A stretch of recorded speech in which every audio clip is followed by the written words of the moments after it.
The Beaufort Sea is never truly quiet. Ice moves, wind shifts, gulls sweep across the horizon. But that morning felt different even to a ranger who thought he had seen everything. Caleb tightened his coat against the cold and raised his binoculars. He had been scanning the shoreline for oil debris routine work, a quiet patrol, when he noticed a shape too still to belong on the ice. It was white against white, but there was weight in the stillness, a kind of tension that froze his breath before he even understood why. He drove the snow machine closer. The thrum of the engine seemed too loud in the thin air echoing across the floes. As the shape sharpened into focus, Caleb's hand reached for the radio. It was a polar bear, a female, young but grown, struggling in a way that felt wrong. Not the rhythm of sleep, not the calm of rest. She was tangled. Plastic netting, green coarse, strangling bit into her chest and forelegs. Her movements were frantic bursts, followed by stillness, the exhaustion of a body losing its fight. Caleb whispered under his breath, though no one could hear, "Not like this." In Alaska, polar bears are icons, symbols of strength and survival. They stand for the wild itself. To see one brought down, not by hunger or rival, but by trash left behind by humans, that was a heartbreak words can barely carry. Caleb clicked the radio and spoke, his voice clipped but urgent. "We've got a female polar bear entangled in severe distress. Coordinates transmitting now." The line crackled. A voice answered, "Copy that." Mobilizing rescue. What happened next could have been just another case study in marine debris, one of many logged in quiet reports filed away in government offices. Lost fishing gear called ghost nets kill an estimated 650,000 marine mammals every year worldwide. Seals, whales, dolphins, even seabirds, and increasingly polar bears who roam the same coasts humans use as dumping grounds. Most never get seen. Most simply vanish, recorded only by bones on the shore. But this one had been found alive, and Caleb was not about to look away. He dismounted, keeping his distance. Training drilled into him that a distressed wild animal is unpredictable, more dangerous than one in full strength. She thrashed the net, tightening each time, cutting deeper into her thick fur. He could see patches of skin, rubbed raw fur, crusted with frost and blood. Her eyes flashed once in his direction, and in them he didn't read the predator he had learned to fear. He read panic. He read pain, the refusal to surrender. Caleb spoke softly, words not meant for understanding, but for presence. "We see you, girl. We're here." The radio chirped again. Backup was on the way, but every minute stretched like ice over deep water, fragile cracking. We tend to picture polar bears as invincible, solitary titans of the Arctic. We forget that survival for them, as for us, is fragile, hinging on details beyond their control, like discarded netting drifting in the wrong current. The strongest animals in North America can be undone by what we leave behind. And sometimes all that stands between life and death is whether someone chooses to notice and choose to act. Caleb crouched lower, not to move closer, but to make himself smaller. The bear heaved, managed to drag herself a few feet, then collapsed again, the net biting deeper with each pull. It was a terrible loop. The harder she fought, the more the net constricted. He remembered training sessions where biologists showed slides caribou antlers wrapped in wire seals with plastic rings cutting through their necks. But no photo had ever felt this raw. This was not a case study. This was a life playing out in real time. He thought of the people who would never see this. Retirees walking their dogs in Anchorage families, watching wildlife documentaries in living rooms. Kids scrolling through animal videos on phones thousands of miles away. They loved the idea of polar bears framed in wildlife photography, majestic and distant. But here was the reality. A bear fighting a man-made snare alone on an empty shore. The image was not just heartbreaking, it was a call. When the first rescue sled crested the horizon, Caleb's shoulders dropped in relief. Naomi, another ranger, leaned off the side wind, burning her cheeks. She caught his wave and pulled to a stop, eyes wide as she took in the sight. Neither spoke for a moment. Words felt small. Then Naomi broke the silence. "We're not too late." They unpacked gear, sedation darts, cutting tools, stretchers, each movement practiced but trembling at the edges. The plan was straightforward in training manuals: dart approach, cut monitor. But manuals don't include what happens when a second bear arrives. Because as Caleb shifted his weight, the ice behind them groaned. A sound not of machine or wind, but of weight. He turned, and his breath clouded. A massive male polar bear scarred across his muzzle, padding forward with the inevitability of a tide. Polar bears are solitary.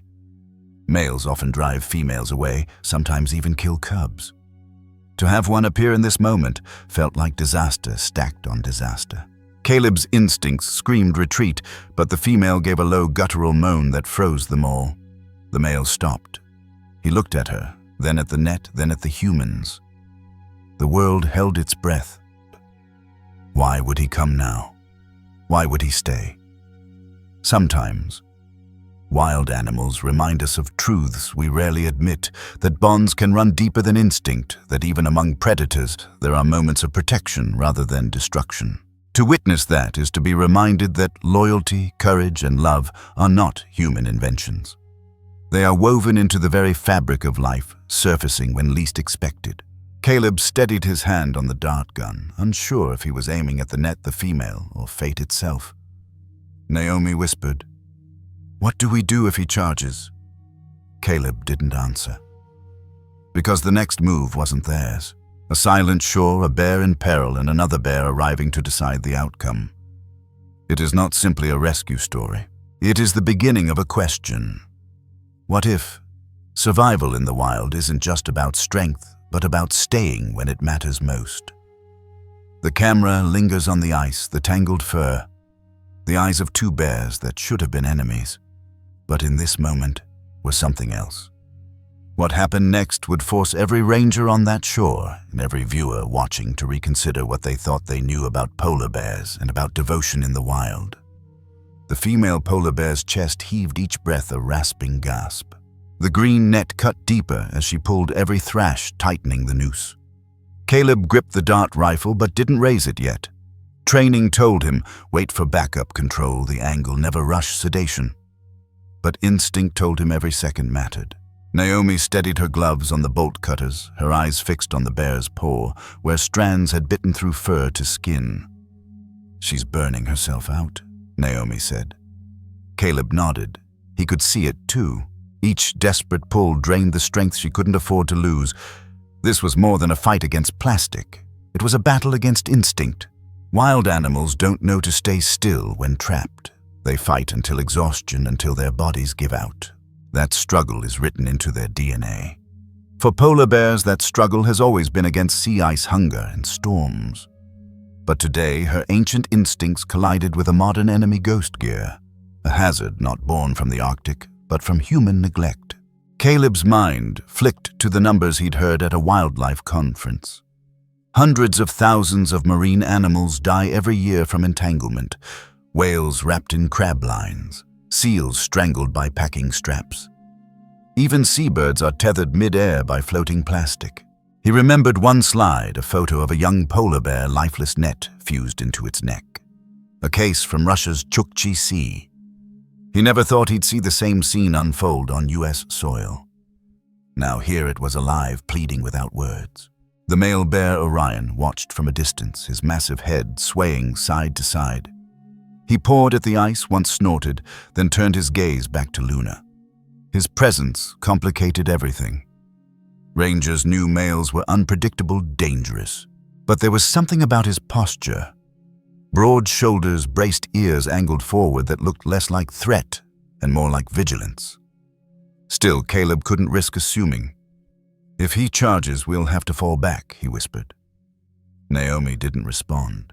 She was focused on the strands digging into Luna's ribs. Survival isn't just about strength. It's about context.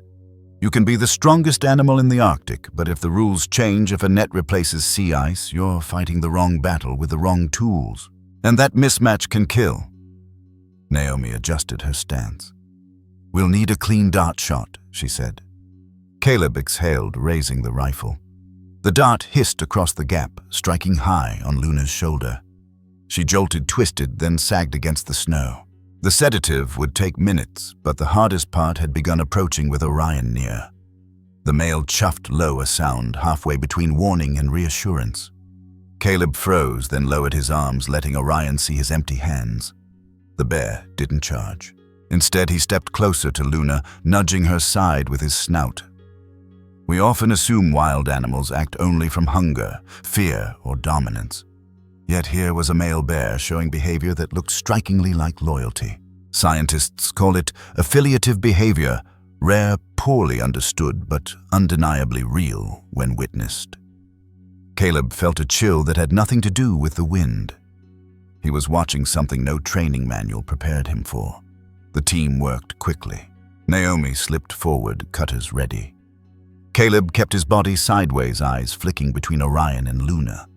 Each snap of the cutters was deliberate strands of net falling away, inch by inch. With every cut, Luna's breathing eased, though still shallow. Naomi whispered encouragement, the kind you'd offer to a wounded pet. "Almost there, girl. Almost free." Orion huffed again, circling but not striking. His patience was fragile but present. Years earlier, in the Canadian Arctic, a polar bear was found dead with a net cinched around its neck. Locals cut it free too late. That tragedy spurred awareness campaigns, but most people who saw the photos never imagined a rescue was possible. Today's scene was proof that sometimes with timing and courage, the story doesn't have to end in bones on the shore. Naomi freed the last loop from Luna's paw. The bear groaned, collapsed fully sedative, pulling her into stillness. For a moment, no one moved.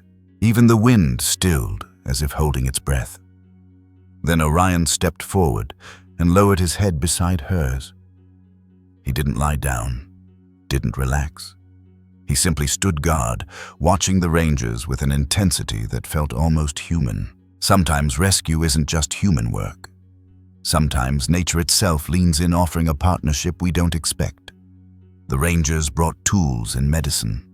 Orion brought presence, the kind that gave Luna the space to stop fighting and let help arrive. Survival, it seemed, could be communal, even in the loneliest landscape. Caleb checked Luna's vitals, slow heartbeat but steady. Naomi wrapped gauze over the worst cuts, hands shaking from cold and adrenaline. "She's got a chance," she said softly.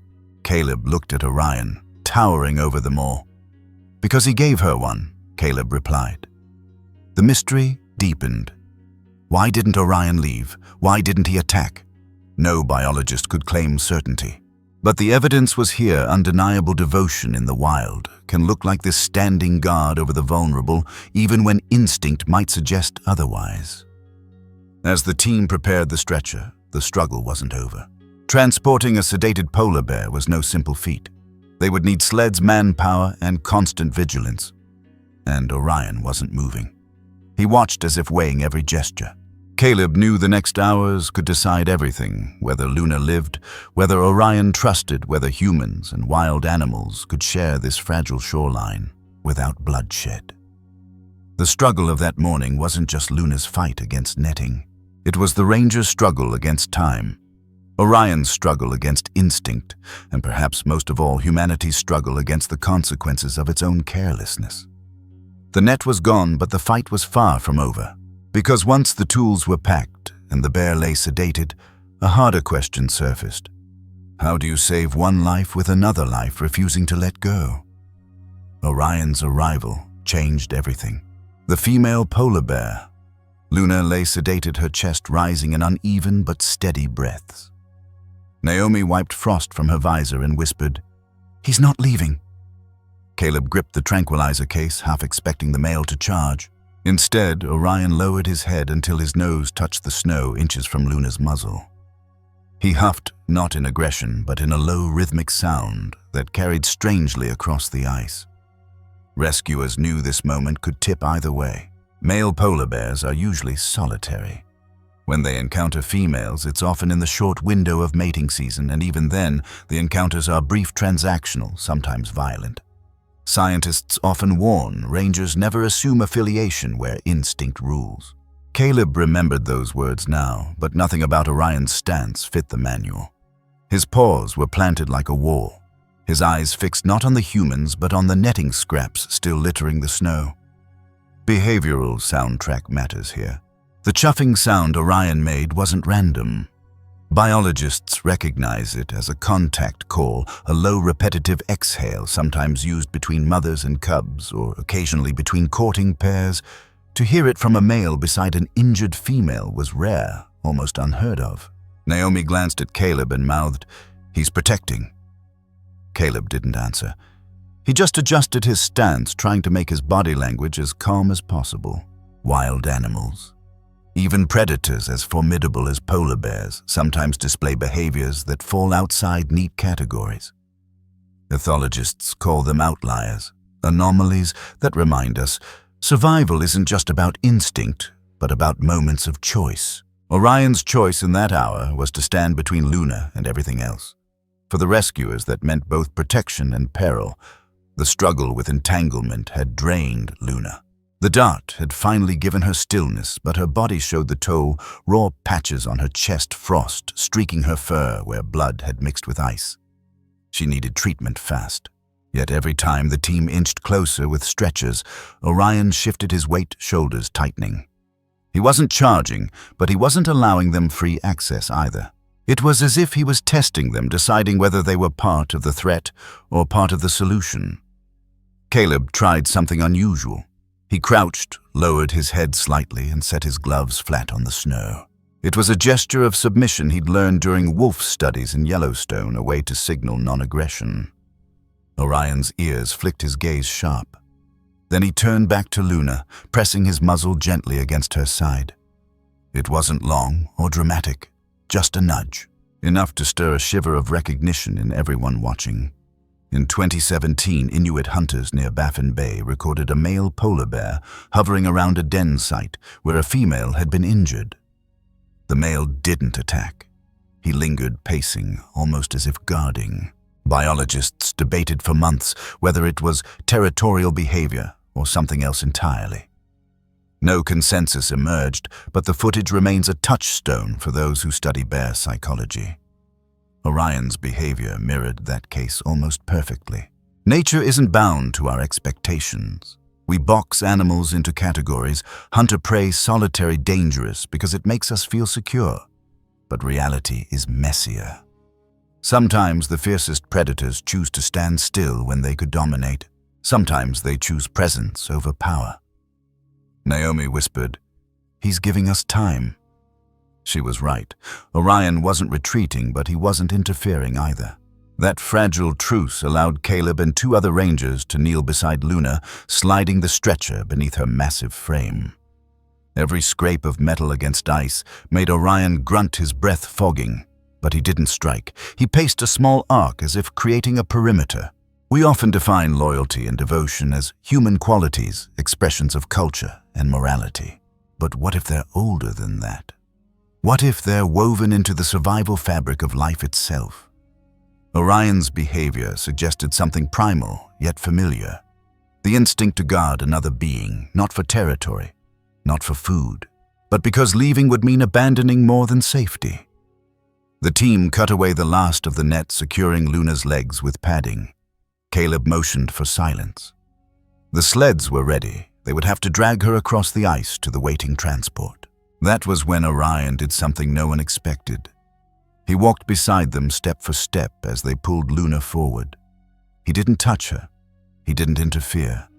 He simply matched their pace, his head level with her shoulder. Naomi muttered almost to herself, "He thinks he's part of the rescue." It sounded absurd, but watching Orion fall into stride, it also felt true. The Rangers had become part of his circle of trust, at least for that hour. He was guarding her, and by extension, guarding them too. The sled groaned under Luna's weight. Each bump jolted her frame, but her breathing held steady. Caleb glanced back at Orion, expecting him to peel away. Instead, he pressed closer, his massive paws crunching in rhythm. For anyone who has worked with wild animals, this was a paradox. Polar bears are apex predators, unpredictable, dangerous. Yet here was one behaving like a sentinel, his loyalty quiet but unshakable. Sometimes the wild teaches us by inversion. We assume danger and find safety. We expect violence and find protection. The mystery isn't meant to be solved, but to be honored. Watching Orion, Caleb realized that the boundary between human rescue and animal devotion wasn't a boundary at all. It was a meeting place. They reached the transport sled. The engine rattled exhaust curling into the Arctic air. Orion hesitated, ears flicking back at the noise. For a moment, Caleb thought the spell would break, that the male would turn violent. But then he stepped up, placing his paws near the tail of the sled as if anchoring it. Naomi froze. "Is he helping?" Caleb whispered, or refusing to let go. It was both. What appeared to be territorial defense was something more. Orion wasn't protecting land or dominance. He was protecting Luna. Territory in his world had shifted. It wasn't ice floes or hunting grounds. It was her. The sled jolted forward, the team pulling with all their strength. Orion walked alongside, steady, silent. Every few steps he turned his head, checking Luna's still form. It was devotion in motion, stark against the cold. When we think about endangered animals, we talk about statistics, population declines, habitat loss, climate change. But in that moment, devotion itself felt endangered, a rare act worth documenting, protecting, learning from. Orion was not just another wild animal. He was a reminder that survival stories are not written only in terms of biology, but also in bonds that defy explanation. By the time they reached the staging area, the ranger's muscles burned, Luna's vitals held. Orion stood beside the sled until the last strap clicked. He didn't retreat, not even when the machines roared louder. Caleb met Naomi's eyes. "He's not just territory," he said. She nodded, eyes damp from cold and something more. With Luna secured, and Orion refusing to leave, the rescue moved from the ice to the human world. But devotion doesn't always translate across walls and lights. The real test was about to begin inside a place where wild animals aren't meant to linger. Engines rumbled across the Beaufort coast as the sled carrying Luna slid toward the rescue trailer. Her body was strapped tight, chest rising and falling under sedation. Orion followed a silent shadow. Caleb shouted over the wind, "Keep the pace steady." Naomi steadied the stretcher, her eyes never leaving Luna's face. Each bump in the ice felt like a test of time. Inside the staging tent, the team prepared equipment. Vials clinked, gloves snapped, monitors beeped faintly. The Arctic wind rattled the canvas walls. This wasn't a hospital, just a converted supply shelter, but tonight it had to be enough. The team rolled Luna onto a padded platform. Orion tried to follow inside his bulk, filling the doorway. Caleb raised his hand. "Give us room," he said, voice calm but firm. Orion huffed, lowered his head, then sank to his haunches just beyond the flap. He wasn't leaving. Here is where clarity matters. Rescuing a polar bear isn't guesswork, it's protocol honed over decades. The sedation workflow is precise dosage measured by weight, delivered by DOT, monitored continuously. Blood oxygen, heart rate, respiration, all tracked minute by minute. Any slip can kill. Naomi whispered as she adjusted the IV. "She's holding, but shallow." Caleb read the monitor. Heartbeat slow but consistent. Relief washed through him. The visual explainer would show it simply. Step 1. Sedative DOT, onset within minutes. Step 2. Placement on stretcher, airway checked. Step 3. Fluids to combat dehydration. Step 4. Imaging, if equipment is available, portable X-ray or ultrasound to scan ribs. Step 5. Bandage wounds, monitor until stable. Step 6. Release criteria assessed later. Mobility, foraging behavior, avoidance of humans. That night, the team could only manage steps 1 through 4. They had no luxury of full diagnostics. They did what mattered, keep Luna alive until transfer. Years ago, a male polar bear near Kaktovik was found with a steel cable around its neck. The rescue team followed the same steps dot-cut monitor release. The bear survived, but the scar remained a visible reminder every time he was photographed again by researchers. For Luna, the scars would be internal as well as external. Caleb prayed they would heal enough to give her a chance. Survival depends on precision. The strength of wild animals is staggering, but in rescue their lives can hang on milligrams of sedative, on the angle of a stretcher, on whether one human hand trembles. What looks like instinct from a distance is up close, a fragile equation. Naomi leaned close, shining a penlight into Luna's eyes. Pupils responded slow but present. "She's fighting," Naomi murmured. Caleb nodded. The net was gone, but the body still bore the memory of struggle cuts across the ribs, raw patches where fur had been torn. He dabbed antiseptic carefully, feeling the coarse texture of her coat beneath the gauze. Outside the tent, Orion paced, each scrape of his claws against the ice carried into the shelter. He growled low when voices rose too sharply, then settled when the tone softened. It was as if he understood cadence, if not words. Caleb whispered to himself, "He's listening to us." Naomi looked up, or listening to her. Loyalty in wild animals isn't just about proximity, it's about attunement.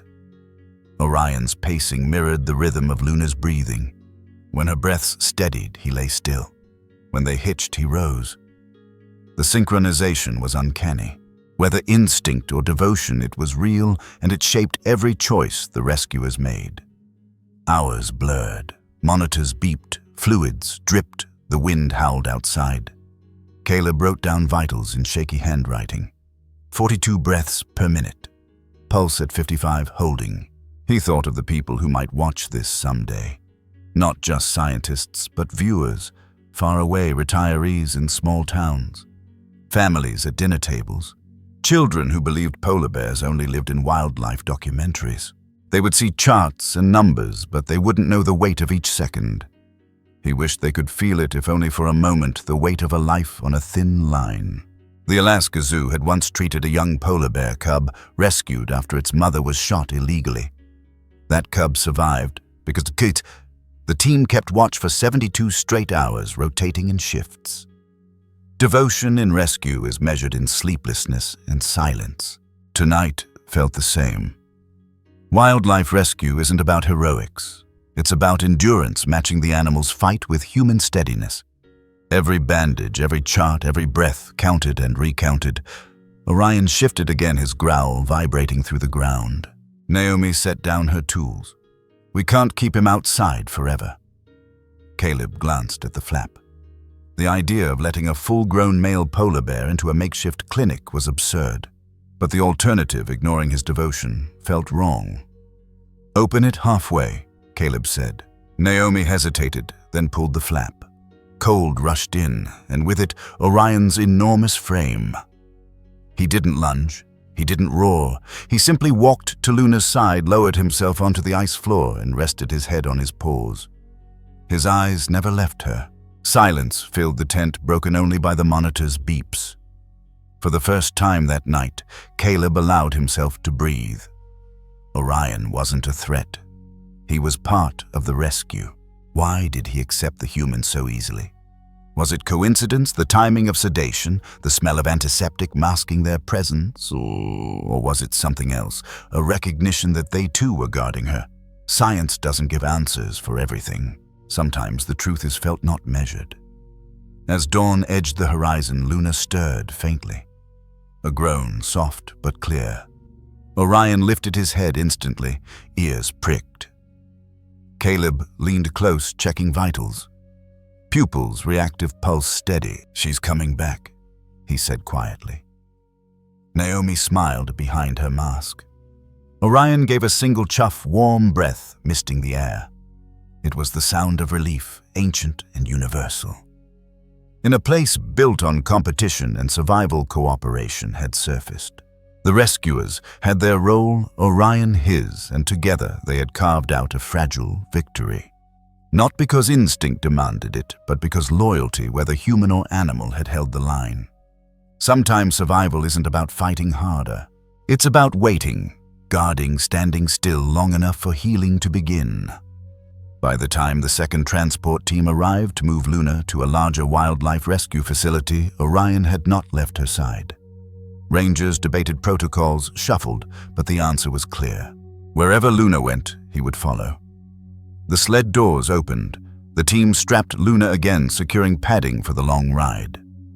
Orion rose massive and silent and stepped behind her as if boarding. Caleb didn't stop him. "He's coming," he said simply. Naomi looked at the others, then back at the pair, then let him. The convoy rolled out, engines growling against the Arctic wind. Inside the flatbed, Luna lay still. Orion curled behind her, his body forming a wall of fur. He didn't sleep, didn't blink, just watched the rise and fall of her chest. The small lesson lingered. Devotion is action, not sentiment. Orion didn't need words. His presence was enough. But devotion in the wild doesn't always fit inside human walls. When the convoy reached the rescue center and the gates opened, the real test began. Could this fragile bond survive under lights, fences, and human hands? The convoy pulled into the wildlife rescue facility on the edge of Utqiagvik, headlights washing across fences and low barns. It wasn't built for polar bears, not full-grown ones. It had treated snowy owls clipped by turbines, seals tangled in nets, the occasional caribou hit on the highway. But tonight, it became a sanctuary for two giants of the ice. Luna was rolled from the flatbed into a treatment bay. The space smelled of antiseptic and fish oil, the air warmer than the sea wind outside. Monitors blinked faintly. The team worked quickly. Fluids hung bandages, checked wounds, re-cleaned. But as the gurney rolled across the threshold, Orion shoved forward his paws, scraping concrete. He would not be separated. Caleb raised his hands. "Let him see her," he said. Naomi hesitated, then nodded. The gate slid open just wide enough. Orion padded inside his fur, brushing the doorway. He settled near the gurney, lowering his head until his muzzle almost touched Luna's paw. The staff exchanged glances. Protocol demanded isolation, no second bear, no risk. But instinct whispered something else. Orion wasn't aggressive. His presence seemed to calm Luna's shallow breaths. Each time her pulse monitor stuttered, his ears twitched first as if he sensed it before the machines. Here's the clear explanation. Stress physiology matters in rescue. Wild animals under sedation face capture myopathy, a deadly spiral where panic triggers muscle breakdown and heart failure. Reducing stress isn't optional, it's life or death. That's why facilities dim lights, reduce human voices, and sometimes even use recordings of Arctic wind to soothe patients. In this case, Orion himself was the buffer. His steady huffing, his stillness lowered Luna's stress in ways no machine could replicate. Years ago, at the Alaska Zoo, a young polar bear named Kali survived surgery for a broken leg, partly because handlers placed a blanket carrying his mother's scent nearby. He calmed, stabilized, healed. What happened here was similar, but instead of cloth, it was flesh and blood, Orion himself.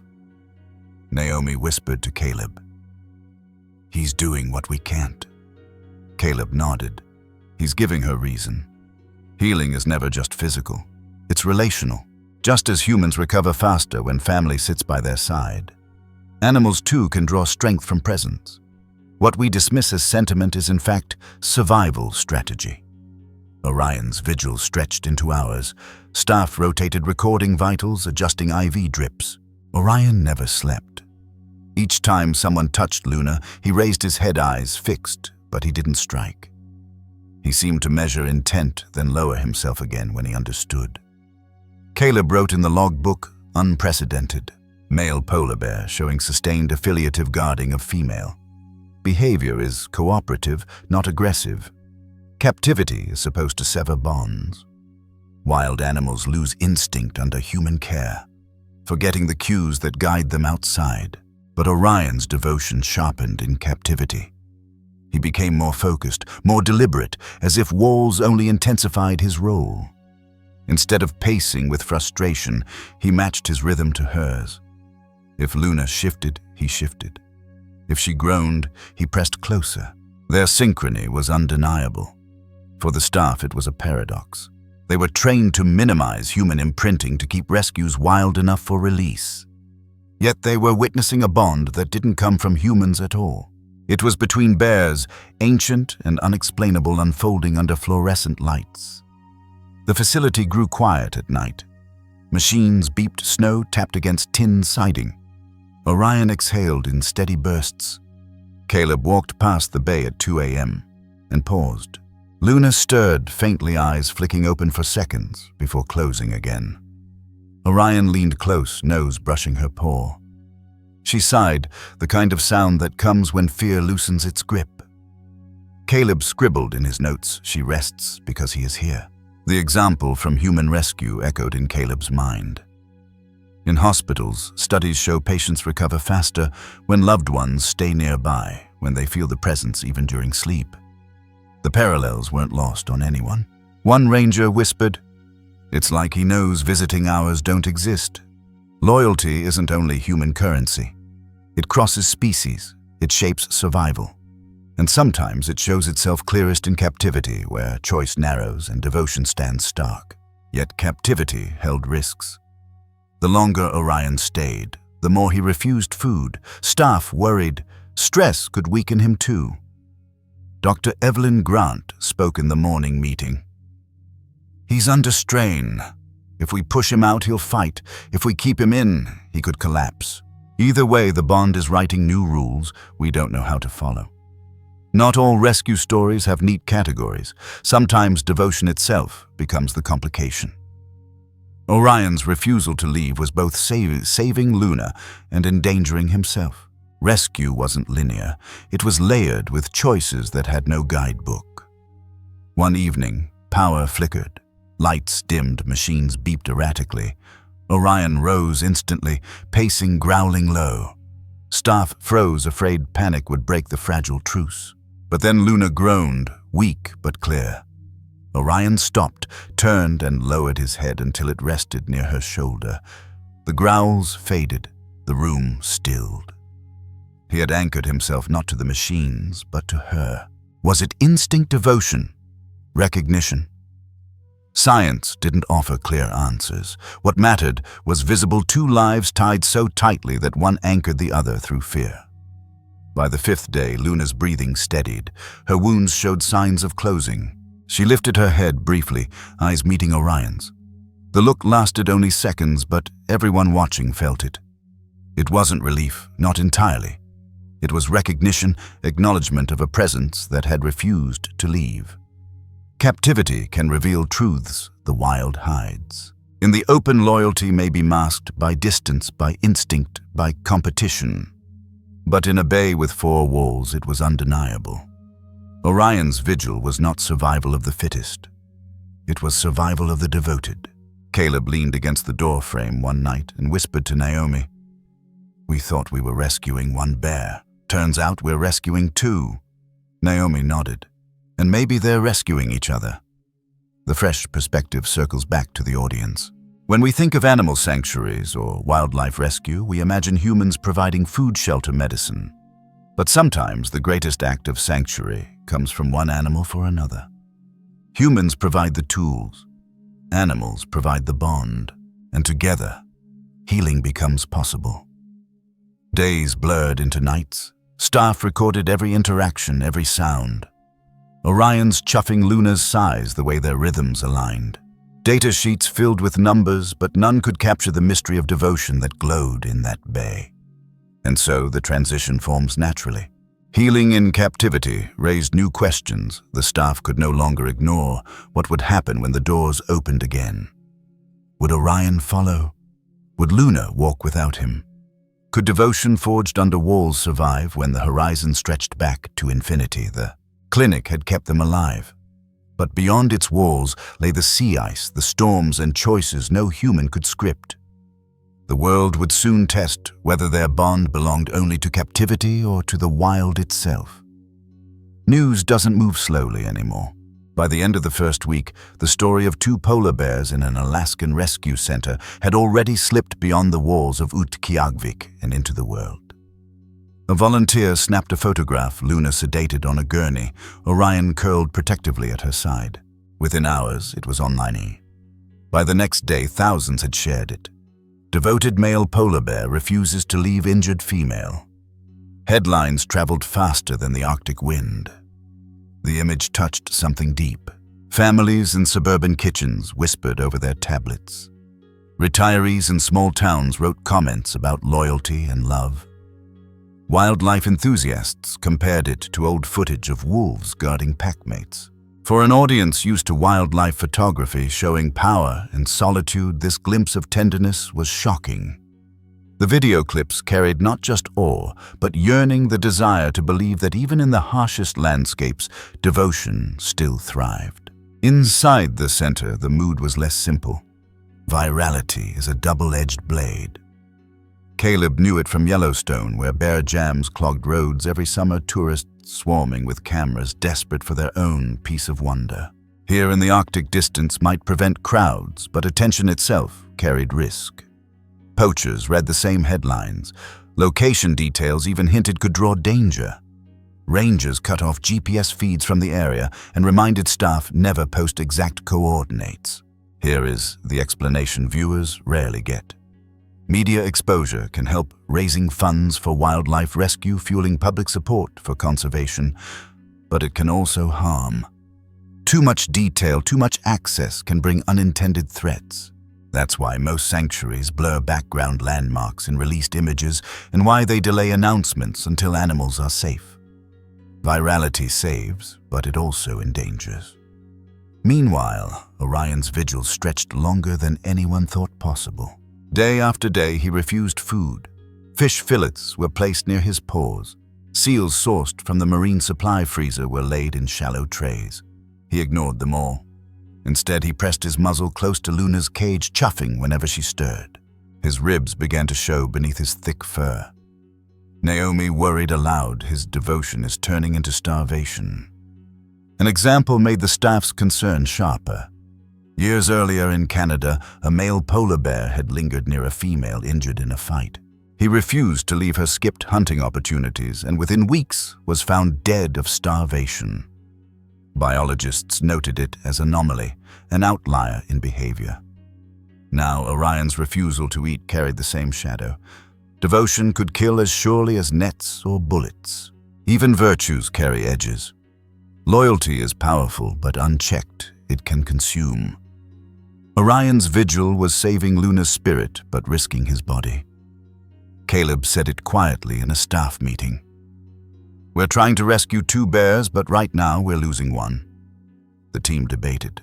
Some argued for separation, move Orion to a different pen, force him to eat.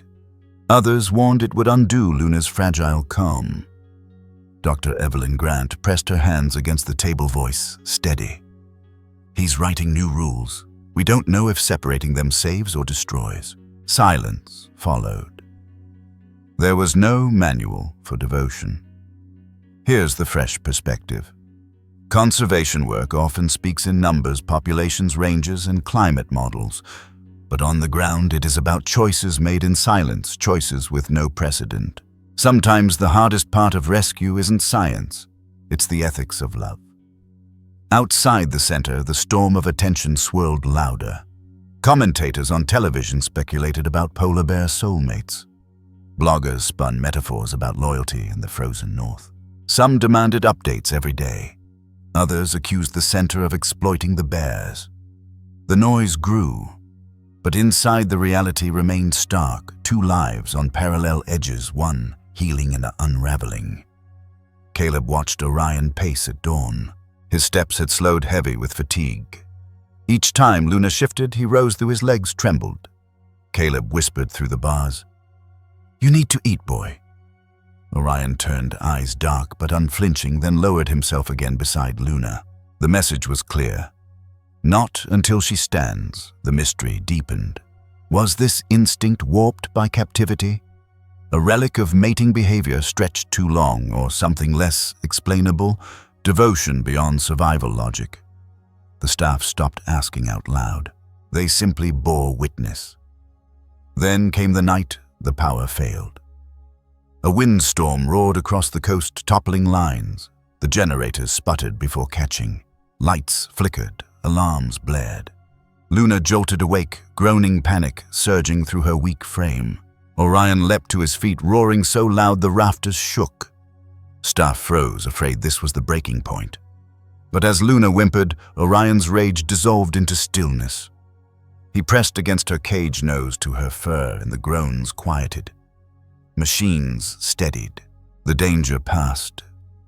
Devotion wasn't passive. It was active, a shield against fear. Orion had become more than companion. He was medicine of another kind. No sedative, no monitor, just presence and anchor stronger than wires. Healing requires both science and soul. One without the other is incomplete.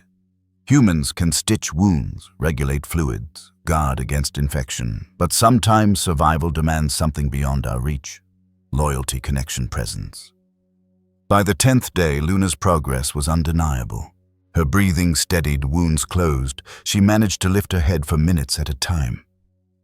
Orion responded to each milestone with a chuff or low moan as if narrating her recovery. Yet his ribs showed sharper now and his eyes dulled with fatigue. The center had reached a hard edge. If Orion collapsed, both rescues risked failure. The staff made their choice. Caleb delivered it with a steady voice. We test separation. Gradual. She goes to the rewilding enclosure. He stays here. The air in the meeting was heavy. No one liked it, but sometimes devotion had to be tested in the absence. The plan was careful: move Luna at dawn, let Orion see the transfer, then observe. If he grew violent, they would adapt. If he grew calm, perhaps he would finally eat. The morning came cold and gray. The stretcher rolled. Orion followed every step, matching. When the gate of the rewilding pen closed behind Luna, he stood outside, pressing his bulk against the fence, grunting softly. Hours passed. He didn't eat. He didn't leave. But when Luna lay down under the trees, relaxed, he lay on the outside in mirrored posture. Love doesn't vanish with distance. Sometimes it learns new shapes. Orion wasn't inside, but he was still present, tracing her rest with his own. The bond bent but didn't break. The audience must see the wider truth. In Yellowstone, rangers fight bear jams, where people crowd roadsides for glimpses, often endangering the very animals they love. In Alaska, the risk is different, but related attention, both human and digital, pressing in. Devotion is precious, but exposure is perilous. Protecting the bears meant protecting their story too, keeping coordinates hidden, resisting the temptation to turn love into spectacle. By nightfall, the team watched through cameras. Luna moved on her own, nosing berries under the snow. Orion stayed at the fence line, ribs rising with each breath, refusing food, but not refusing hope. Caleb whispered as he watched the feed. They're teaching us patience. The hardest choices in rescue aren't about strength or skill.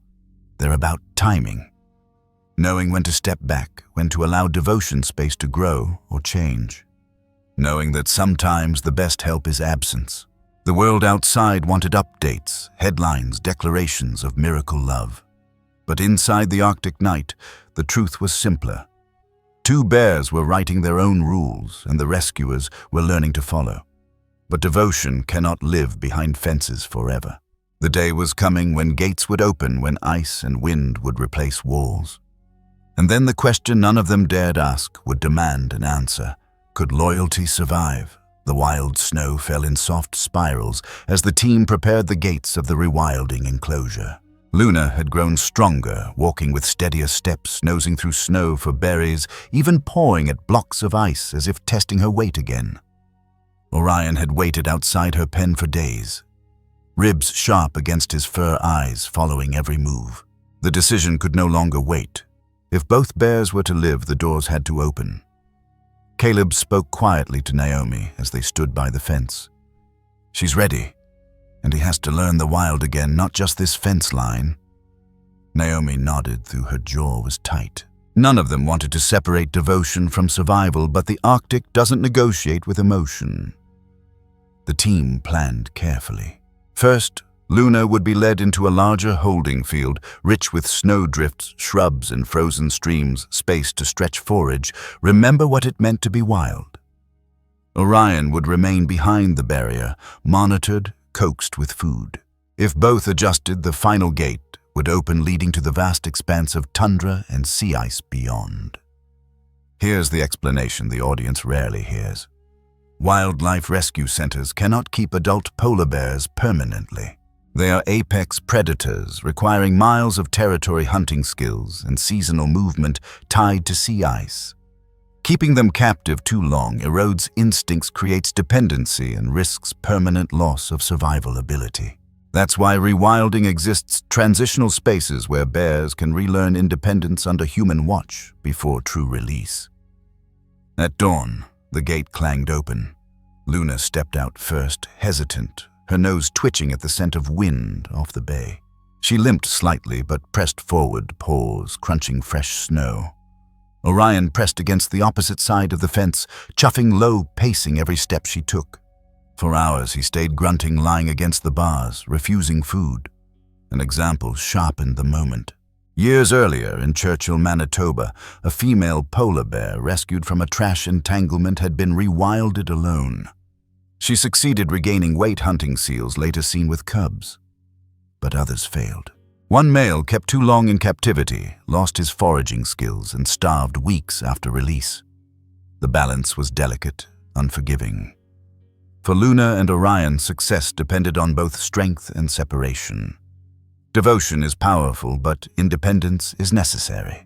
Healing means not only returning to strength, but returning to self-reliance. Without that, release becomes another form of captivity, just without walls.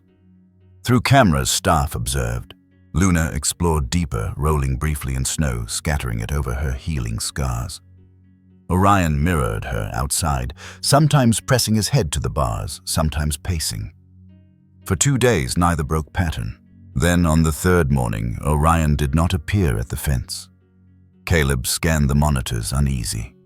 Hours later, faint tracks were spotted leading away from the enclosure, weaving toward the outer forest line. Orion had chosen distance. The fresh perspective emerged. Devotion doesn't always mean clinging close.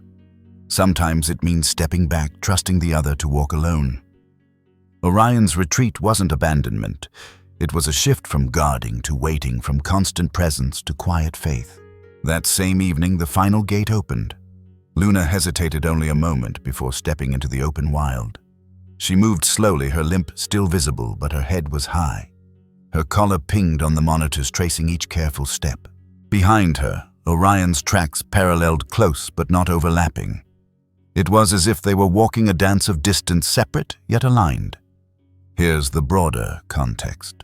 The greater Yellowstone ecosystem has grizzlies, but in Alaska's Beaufort Sea region, polar bear populations hover around 4,000. They face pressures, melting ice, reducing hunting platforms, industrial encroachment, and poaching in regions across the Arctic. Every individual matters. Every survival adds to resilience. Release isn't just about 2 bears. It's about preserving a fragile population under siege from climate and human impact. Weeks passed. Rangers tracked signals. Luna's collar showed movement near the river basin. Orion's faint signal traced the ridges above.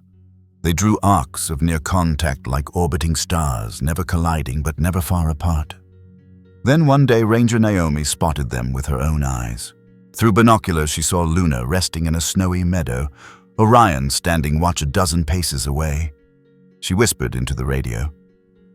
They found each other.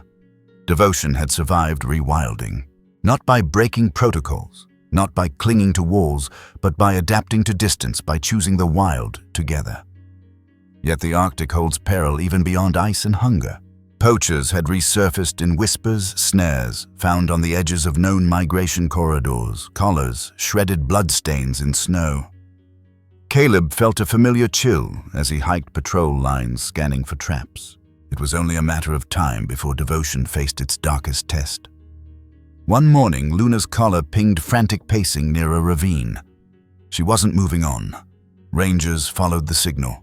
At the tree line, they heard it, a groan, ragged low. Orion lay sprawled, a crude metal snare biting deep into his foreleg. Blood soaked the snow. His massive body trembled with each breath. Luna paced near him, frantic grunting but not touching. She circled, watching the humans as if pleading for help. The team knelt quickly, calling for cutters, sedatives, and gauze. Caleb whispered as he darted Orion hang on Buddy. "We've got you." Luna stood back, eyes locked, not interfering. The snare cut deep rusted wire, meant for smaller prey, indiscriminate and cruel. It had nearly taken Orion's leg, nearly his life. Devotion alone cannot shield against human cruelty. The wild is not only storms and hunger, it is snares. Bullets and traps laid by hands far from compassion. Protecting endangered animals means not only healing wounds, but dismantling the dangers humans leave behind.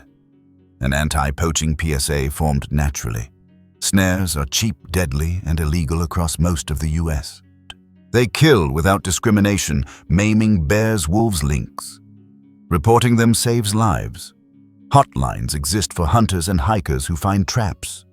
Every call matters. Silence kills. The fresh perspective was sobering. The world had celebrated devotion between Luna and Orion, but devotion cannot survive without protection. Love in the wild is fragile unless humans guard not only animals, but the land itself.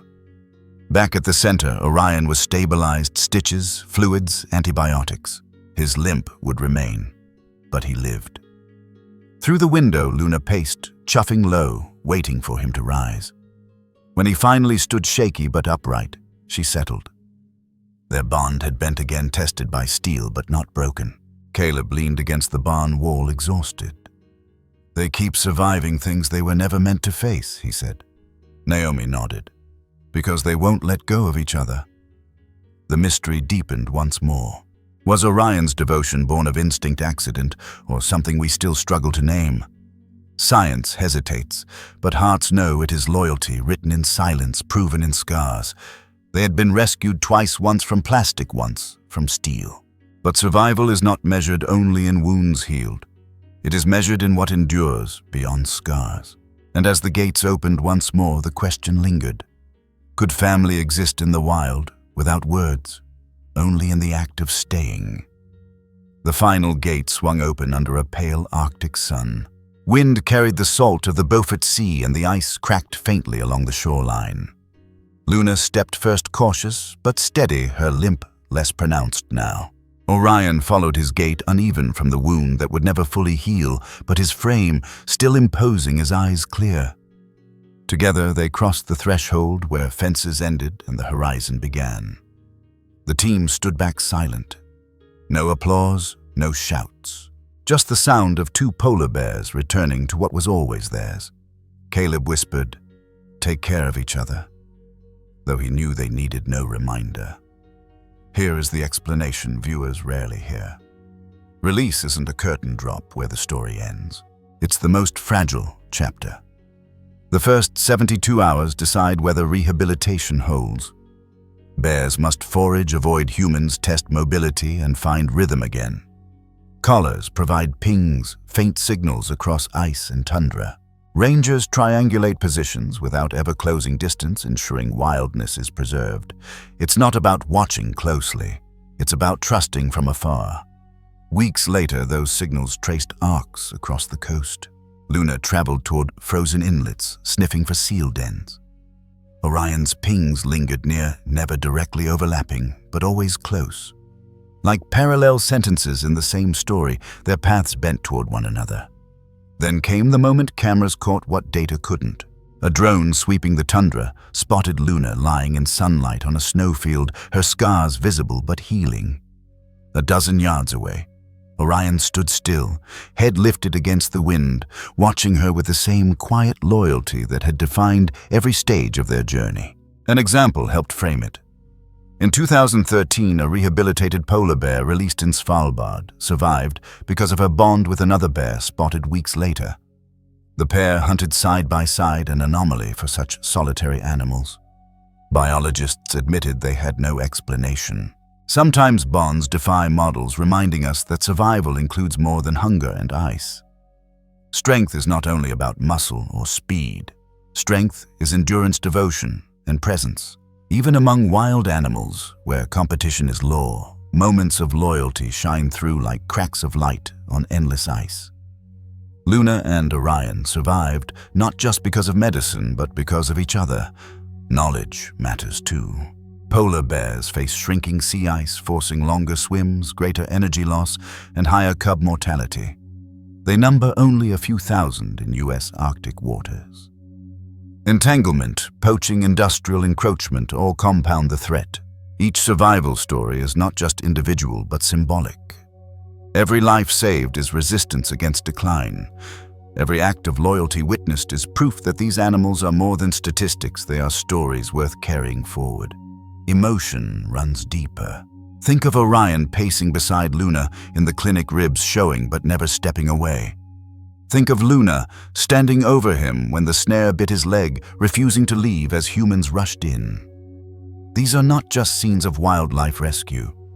They are mirrors. They ask us, whom do we stand beside when the world grows hard?